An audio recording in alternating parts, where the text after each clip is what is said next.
Como saber se você tem propensão para vir a ter Alzheimer?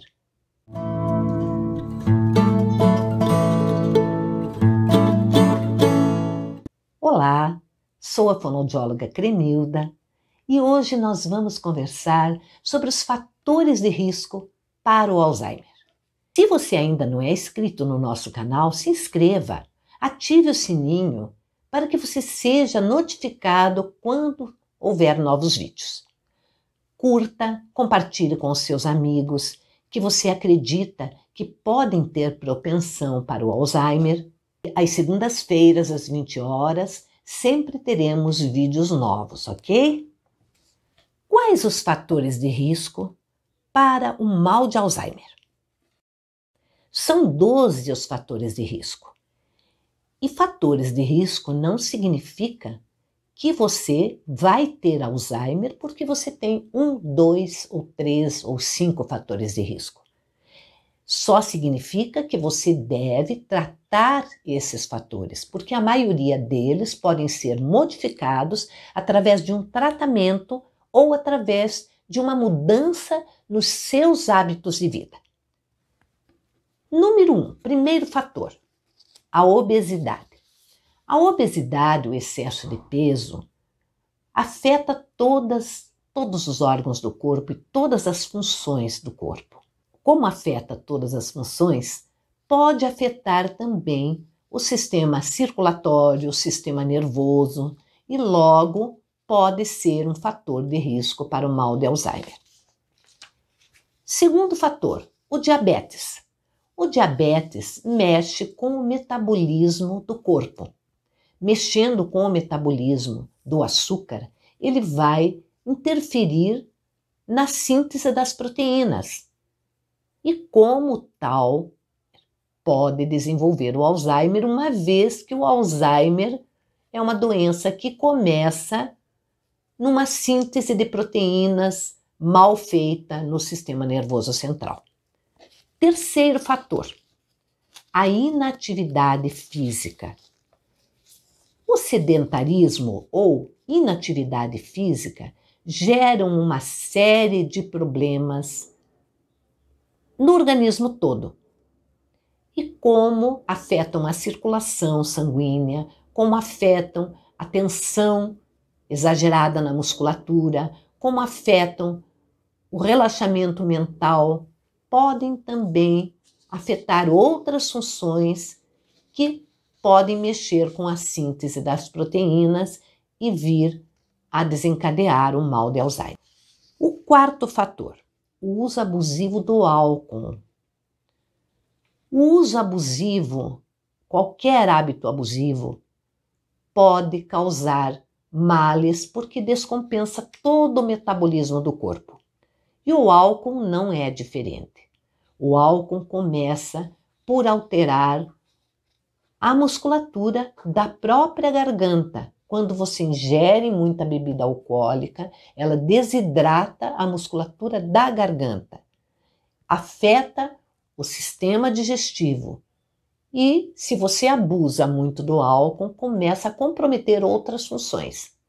A síntese das proteínas se faz a partir de uma digestão bem feita, a partir de uma absorção bem feita do intestino delgado, que manda os nutrientes para o corpo, que favorece, que dá estrutura química para poder se fazer a síntese das proteínas. Então, o uso abusivo do álcool pode afetar, sim, diretamente a síntese das proteínas e acabar comprometendo, com os anos, a parte da síntese do sistema nervoso, causando, então, o Alzheimer. O quinto fator é a alimentação inadequada. É claro que se você está falando em síntese de proteínas, isso imediatamente nos faz lembrar de alimentação, ok? Então, se a sua alimentação é pobre em proteínas, se a sua alimentação não é balanceada, ou seja, se você come muito carboidrato, pouca proteína, ou muitas vitaminas, mas poucos carboidratos, ou pouca proteína em muitos açúcares, por exemplo, você está descompensando a tua nutrição. E se a tua nutrição for descompensada, é claro que a absorção das proteínas vai ficar alterada. E isso pode refletir, e vai com certeza refletir com os anos, na síntese das proteínas do sistema nervoso central. E pode causar doenças neurológicas degenerativas. E o mal de Alzheimer é a principal delas, né? Como demência que é a principal das demências, ou seja, é a principal doença neurodegenerativa. O sexto fator é o tabagismo. O tabagismo, ou o hábito nocivo do fumo, nós todos sabemos que afeta muitos órgãos do corpo. O primeiro órgão que nós pensamos que afeta são os pulmões. E dos pulmões nós pensamos imediatamente no sistema respiratório. Mas os pulmões são os responsáveis pela oxigenação do nosso sangue. Então, indiretamente, eles vão produzir a estrutura necessária para que todos os órgãos do corpo funcionem corretamente. Nenhum órgão do corpo, nenhuma célula, inclusive nenhuma célula nervosa, consegue fazer o seu papel corretamente se não estiver devidamente oxigenada. Como o fumo interfere na oxigenação dos pulmões, ele acaba interferindo na oxigenação do sangue também. Daí poder afetar a produção da síntese de proteínas no sistema nervoso central. O sétimo fator seria o nível de escolaridade da pessoa. Pesquisas apontam que pessoas com maior nível de escolaridade têm menos chance de contrair o Alzheimer. Uma pesquisa foi feita, ou várias pesquisas foram feitas, acompanhando as pessoas durante um certo tempo, durante um certo número de anos, e se constatou que as pessoas com maior nível de escolaridade não contraíram o mal de Alzheimer. Em contraponto, outras pessoas com nível bem inicial de escolaridade tiveram o mal de Alzheimer. E isso, na verdade, foi surpresa para os pesquisadores. O nível de escolaridade não se refere só aos anos que você estudou ou estuda na faculdade ou no colégio. Você pode ter um nível de escolaridade não tão evoluído, mas você não ter parado de estudar. Por exemplo, você pode ter só o ensino médio ou só o fundamental, mas você continuou estudando, fazendo cursos, se aperfeiçoando, indo atrás de informações, de conhecimentos. Ou seja, você pode ter feito um estudo autodidata. E isso vai favorecer o seu sistema nervoso central, tanto quanto você tivesse estudando na escola ou na faculdade, ok? O que se refere aí é o nível de conhecimento, o nível de estudos que a pessoa tem, né? Então, quanto mais estudos uma pessoa tiver, menos chance ela tem de adquirir, né, o mal de Alzheimer. Por que isso? Porque quando o teu organismo está em ação, o teu cérebro está em constante atividade, as tuas células nervosas se tornam mais ativas, você faz mais conexões cerebrais, você produz inclusive novas células cerebrais, e isso faz com que o metabolismo das proteínas seja estimulado e seja regulado. O próprio corpo regula o metabolismo das proteínas de acordo com a demanda. Se o teu cérebro precisa de mais proteínas, se o teu cérebro precisa de ser melhor nutrido, você está em atividade mental constante, o teu próprio organismo pede mais alimentação, pede mais nutrição, pede melhor metabolismo, pede um metabolismo adequado e assim você fica menos propenso a ter o mal de Alzheimer. O 8º fator seriam traumatismos cranianos. Então, se você sofreu um traumatismo craniano decorrente de algum acidente, de alguma queda, você pode ter propensão a contrair ou a adquirir, melhor dizendo, o mal de Alzheimer quando você atingir uma idade mais avançada. Mas, como eu disse no início, isso não é um fator, nenhum desses fatores é, digamos assim, decisivo para que aconteça. Se você tratou convenientemente do traumatismo craniano e você estimula regularmente o teu cérebro através de estudos, através de leituras, você tem uma alimentação adequada, balanceada, você não tem diabetes ou você trata adequadamente o diabetes, você não tem obesidade ou você trata a obesidade, você diminui, reduz o teu peso, não há uma razão séria para acreditar que você vai ter com certeza um mal de Alzheimer porque você teve um traumatismo craniano em certa época da tua vida, ok?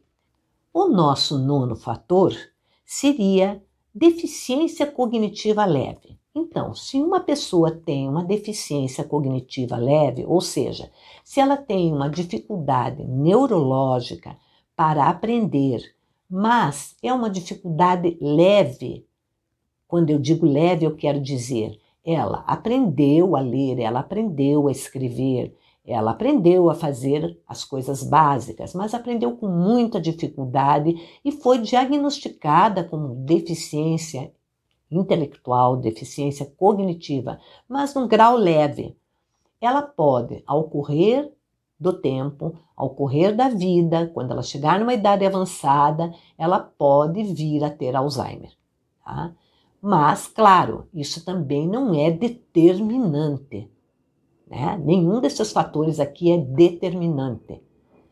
Pode ser reduzida essa possibilidade a partir do momento em que essa pessoa que teve a dificuldade, a deficiência, que tem a dificuldade cognitiva, seja muito estimulada durante toda a sua vida e essa estimulação não cesse de forma nenhuma, mesmo quando ela estiver adulta ou quando estiver mais velha, que ela continue a ser estimulada na leitura, no estudo, na escrita, né? Para diminuir esse risco de adquirir o Alzheimer.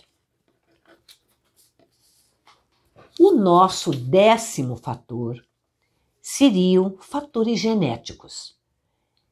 Esse fatores genéticos é o mais raro de todos. Entre a população em geral, cerca de 1% das pessoas teriam um gene chamado gene APOE4, tá? Que seria um gene que determinaria o mal de Alzheimer, ok?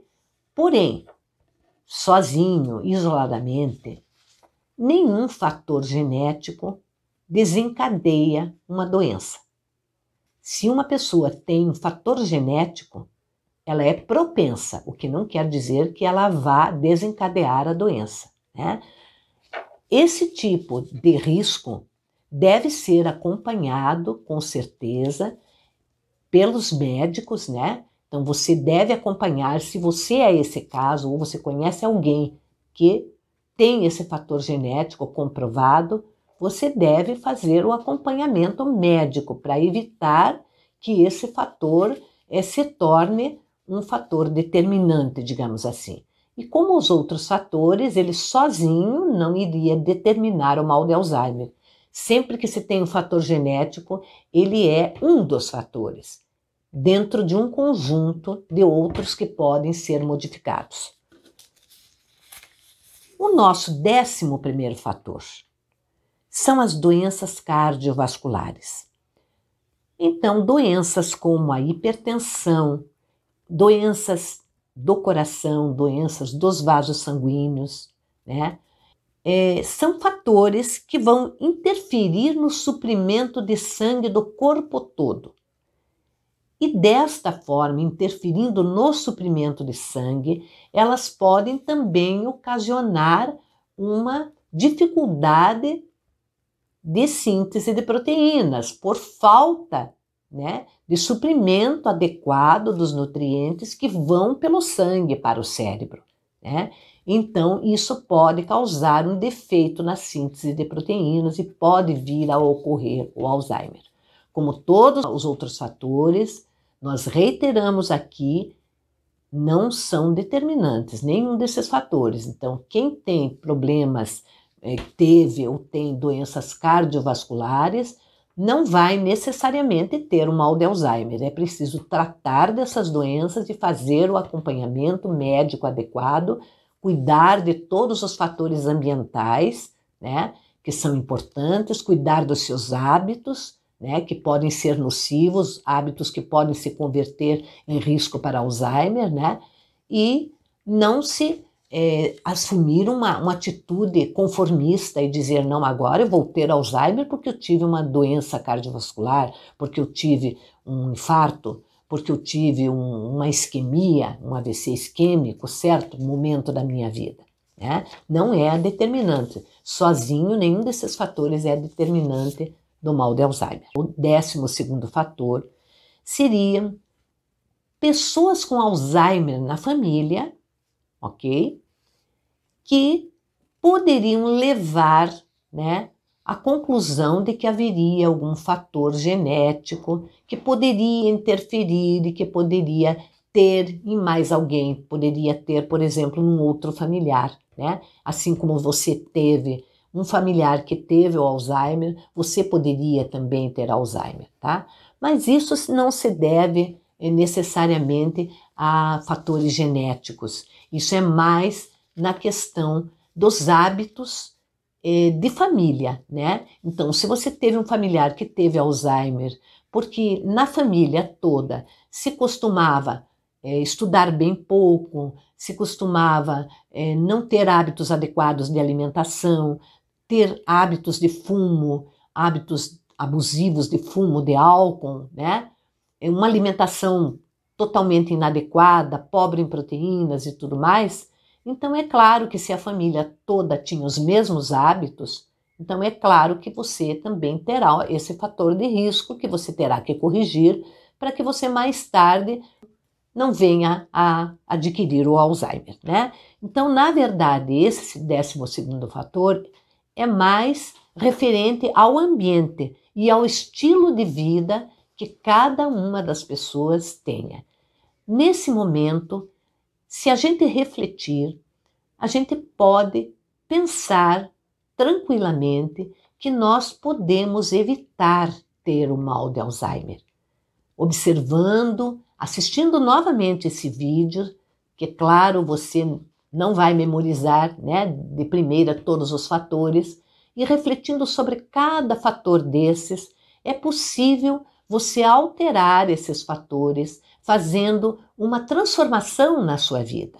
Faz uma transformação principalmente de estilo de vida. Cuida mais de você, cuida mais da sua saúde, cuida mais dos seus hábitos, da sua alimentação, cuida mais dos seus hábitos de vida e cuida mais do seu estresse, porque o estresse, via de regra, acaba levando a hábitos nocivos de alimentação, hábitos nocivos de fumo, de álcool e mesmo de fatores ambientais, né? Que a gente já falou aqui, né? Hábitos inadequados de leitura, hábitos inadequados de escrita, né? Hábitos inadequados de aquisição de conhecimentos que podem levar o seu cérebro a se acomodar, né? E aí, se ele se acomodar, ele vai pedir menos metabolismo de proteínas. E é claro que o metabolismo de proteínas pode se desenvolver erradamente e pode vir a acontecer um mal de Alzheimer na sua vida. Mas não precisa acontecer. Reflita sobre isso, que é bastante importante. Por enquanto, é isso que nós temos a dizer sobre o mal de Alzheimer e os fatores de risco. Eu espero que você tenha gostado desse vídeo. Se você gostou, curta, compartilhe com os seus amigos, aqueles amigos principalmente que você acha que estão num estilo de vida que está precisando mudar, que eles estão tendo risco de ter alguma doença neurodegenerativa ou mesmo mal de Alzheimer. Compartilhe com eles, se inscreva no nosso canal, volto a dizer, se você ainda não é inscrito, e ative o sininho. Novos vídeos sobre esse mesmo assunto virão sempre às segundas-feiras, às 20 horas. Espero você no nosso próximo vídeo. Até lá, tchau!